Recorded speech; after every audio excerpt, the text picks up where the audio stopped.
Hello and welcome to India TV. मैं हूं परिणा तनेजा और आज हम बात करेंगे एक बहुत ही चर्चित फिल्म सिर्फ एक बंदा काफ़ी है के प्रोड्यूसर्स विनोद भानुशाली, सुपर्ण वर्मा और उसके डायरेक्टर अपूर्व सिंह कार्की से। Welcome sir. सर, जब से फिल्म का ट्रेलर रिलीज़ हुआ है तब से हम देख रहे हैं काफ़ी मिक्स्ड रिएक्शंस आ रहे हैं फिल्म को लेकर। एक तरफ काफ़ी लोग एक्साइटेड हैं, अप्रिशिएट कर रहे हैं, एक पावरफुल परफॉर्मेंस एक्सपेक्ट कर रहे हैं। दूसरी तरफ फिल्म को काफ़ी नहीं पर बैकलैश मिल रहा है। तो इस रिएक्शन को लेके आप क्या कहना चाहेंगे? Was it expected? मेन चीज़ ये है कि जहाँ तक विवाद का सवाल है, अब तक किसी ने फिल्म देखी नहीं है। हमारी फिल्म आस्था से डील करती है, जहाँ हम आस्था के विरुद्ध नहीं। हमारा जो लीड कैरेक्टर है मनोज बाजपेयी, जिसको अदा कर रहे हैं पीसी सोलंकी को, वो अपनी आस्था के लिए ही लड़ रहा है। वो महादेव का भक्त है और उसका कहना है कि आपने मेरी आस्था के साथ खिलवाड़ किया है। क्योंकि हमारा देश ऐसा देश है जहाँ मतलब ज्ञानी हैं, गुरु हैं, सदियों से चले आए हैं। एक परंपरा रही है जहाँ मतलब देश की आस्था हमारे भगवान ही नहीं बट गुरुओं से जुड़ी हुई है, राइट। एंड जब कुछ चंद लोग इस आस्था के साथ खिलवाड़ करते हैं और करोड़ों लोग जब बिलीव करते हैं आपका, तो गलत है। और उस गलती को ठीक करने के लिए ये एक इंसान की कहानी है जिसने सिस्टम का प्रयोग किया। उस सिस्टम से लड़ नहीं रहा है। जुडिशरी सिस्टम ने काम किया, पुलिस सिस्टम ने काम किया, गवर्नमेंट ने काम किया, वो उनसे लड़ ही नहीं रहा। सबने मिलके आस्था के लिए लड़ाई की। तो ये फिल्म उस बारे में है। तो जहाँ तक विवाद का सवाल है, honestly personally I think Vinod भाई भी यही बोलेंगे कि हमको इतनी सराहना मिली है और जिस तरह से जो ट्रेलर बनकर आया है, जिस तरह से मतलब मनोज का कैरेक्टर निकल कर आया है, मतलब आपको बताना पड़ेगा क्या विवाद है। सर, मैं आपसे जानना चाहूँगी अपूर्व, जब फिल्म स्टार्ट हुई, आपने स्क्रिप्ट देखी, आप वर देयर एनी एप्रीहेंशंस की, क्योंकि एक ही ट्रू स्टोरी पर है, काफ़ी कंट्रोवर्शियल केस है, तो वर देयर एनी एप्रीहेंशंस और रिस्ट्रिक्शंस की फिल्म में कितना कहाँ तक दिखाया जाए, कितना ड्रामेटाइज किया जाए, क्या नहीं दिखाना चाहिए? नहीं, तो मेरे पास जब स्क्रिप्ट आई थी और स्टोरी आई थी तो एक्चुअली मैं तो जो मुद्दा था फिल्म का, जो कहानी का मुद्दा था, उस पर बहुत विश्वास रखता था।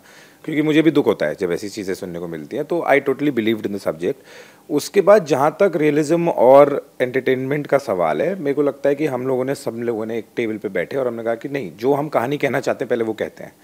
और वो दिमाग में आता नहीं है आपका, जब आप पता है कि आप जिस मुद्दे के पीछे कहानी बना रहे हैं वो इतना ट्रू है और इतना रेलेवेंट है, तो मेरे को नहीं लगता कि हम उस पॉइंट पे बिल्कुल भी घबराए कि हमको पीछे नहीं हटना चाहिए। एंड आई थिंक सुपन की बात पे मैं ऐड करना चाहूँगा कि ये कहानी ना उस बच्ची की भी है जिसने प्रताड़ना झेली। आई थिंक जो आगे आई, जो सबसे बड़ी वॉरियर है फिल्म की, तो I think with faith we are also telling a story of a child who fought एना courage. So yeah law wise also देखा जाए तो कोई भी कितना भी बड़ा हो जाए, ये सिस्टम ने दिखा दिया या लॉ ने दिखा दिया, nobody is above law, you know. तो सज़ा हुई, जिसने खराब काम कृत्य किया था उसको सज़ा हुई। So it's there in the public domain, there is a judgment to it, there is a story this all. And और ये लाइव जी है पीसी सोलंकी ने, जिनके ऊपर आधारित है, जिनके एक लाइफ का एक हिस्सा है ये। तो it's based on his inputs जो उन्होंने अपूर्व और राइटर को और हम लोग को जो दिए थे, उसी हिसाब से फिल्म बनी है। So I don't think so there is much to worry on that. Sir, backlash के अलावा लेकिन कुछ लीगल नोटिसेस भी जैसे आ रहे हैं कि फिल्म को रिस्ट्रेन करना चाहिए, फिल्म को इतना प्रमोट नहीं करना चाहिए, तो उसके ऊपर क्या है? Like how are you planning to take it forward अगर नोटिसेस आते हैं या ज़्यादा फ्रिक्शन आता है तो? नहीं, उसका जवाब नोटिस का जो हमने दिया हुआ है ऑलरेडी, हमारे लीगल सेल ने उनको जवाब दे दिया है। देखिए, बात क्या होती है कि हमने कोई ये स्क्रिप्ट लिखी नहीं है। एक एक पीसी सोलंकी की जैसे इनकी कहानी है, लाइव कहानी है। हमने उनसे ही प्रेरित, उन्होंने बताया कि ऐसा ऐसा हुआ था and it's in public domain, there are judgments to it, और वही सारी चीज़ें दिखाई है फिल्मों में। तो कुछ जानबूझ के किसी के बारे में नहीं लिखा है। कोई जजमेंट नहीं दे रहे इस पे। ये जो हुआ है, जैसी घटना हुई, उस घटना को हम प्रेरित कर रहे हैं। नंबर एक, ना हम आपका जो ऑडियंस बोल रहे हैं कि ये सोचिए या वो सोचिए। हम जो एक्चुअल इवेंट्स जैसी घटनाएं घटी कोर्ट के अंदर, वही हम वर्णन कर रहे हैं। हम कोई जजमेंट कॉल नहीं ले रहे हैं। एक चीज़ दर्शाई जा रही है जो कि असलियत में हुई है, जो जैसा है वैसा ही। अपूर्व, मैं ये जानना चाहूँगी कि जैसे अब ट्रेलर से तो ये साफ दिख रहा है कि मनोज बाजपेयी की बहुत ही पावरफुल और दमदार एक और परफॉर्मेंस नज़र आ सकती है उसमें। ये एक्सपेक्टेड है कि बहुत ज़्यादा सराहना भी होगी उसकी, पर क्या मनोज बाजपेयी को ये डिसाइड करना कि वो ही इसके लिए रोल के लिए परफेक्ट है, ये कैसे हुआ? आई थिंक वो ऑलरेडी सर और सुपन डिसाइड कर चुके थे before I came on board. और मेरे को लगता है कि इट इज़ वेरी ईजी, क्योंकि जितना वो ओन अप करते हैं ना किसी भी फिल्म को, और जितना वो प्यार से डायरेक्टर प्रोड्यूसर सबको रखते हैं, आई थिंक वो बहुत in spite of being a great actor तो बड़ा आसान है, बाकी तो ये दोनों बता मैं आपसे पाएंगे। सवाल पूछूंगा कि अगर मनोज वाजपेयी नहीं तो कौन? तो कौन? तो कौन? नहीं, और हम लोग जब भी मनोज जी को मिलने गए थे, मैं सुपन, हमारे पास में ये कहानी थी, एक स्टोरी थी। तो जब उनको बोला तो 15 मिनट में उन्होंने बोला हाँ मैं कर रहा हूँ, तुम इसकी स्क्रिप्ट बनाओ। And he was the person who suggested him as a director. तो क्या होता है कि इन ऐसी फिल्मों में व्हेन यू, जैसे आपने कहा कि दमदार परफॉर्मेंस, ऐसे दमदार परफॉर्मेंस वाले लोग हैं कितने।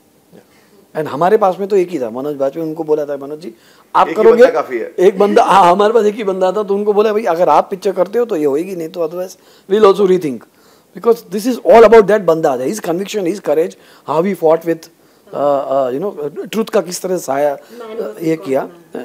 Man only make God man, ऊपर से तो आता नहीं है कोई। मैं एक्चुअली यही पूछने वाली थी कि were there any more actors in the list, it was just Manoj and done.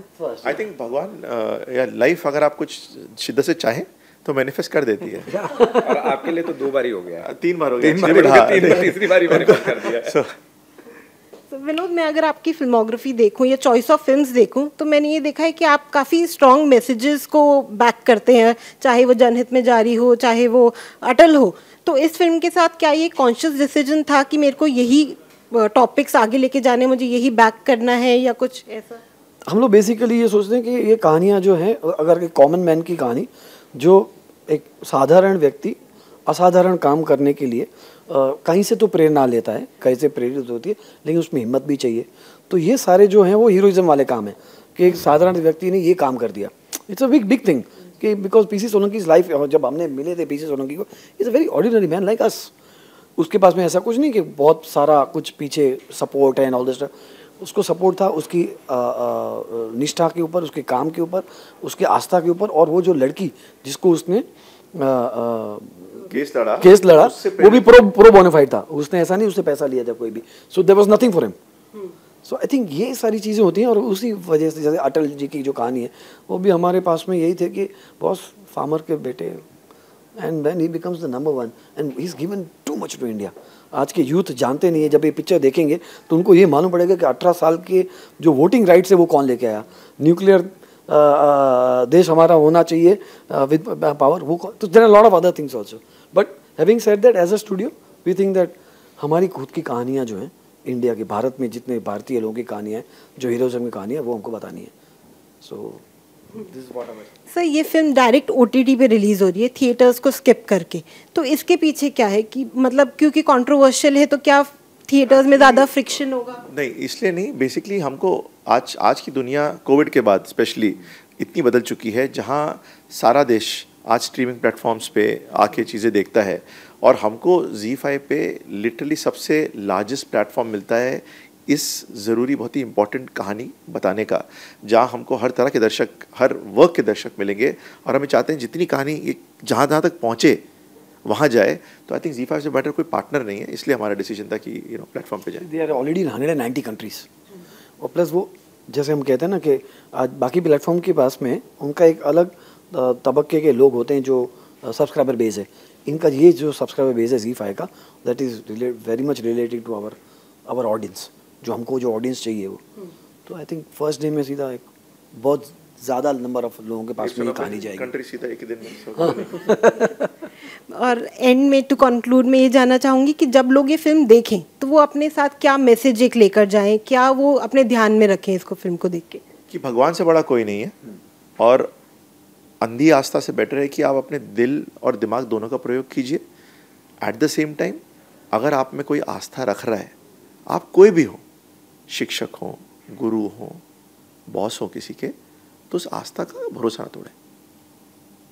मुझे लगता है एक और बड़ा इम्पोर्टेंट जो लोग लेके जा सकते हैं वो ये है कि क्योंकि हमें पता है समाज में ऐसी घटनाएं होती हैं, तो इस फिल्म से देख के कोई प्रेरित हो, और जो डरे हुए लोग हैं वो प्रेरित हो सकते हैं कि जब भी उनका समय आएगा एक बंदा उनके लिए खड़ा होगा, तो डरे नहीं और बाहर आइए और बताइए लोगों को कि क्या हुआ है। तो कोई ना कोई सपोर्ट सिस्टम ज़रूर होगा।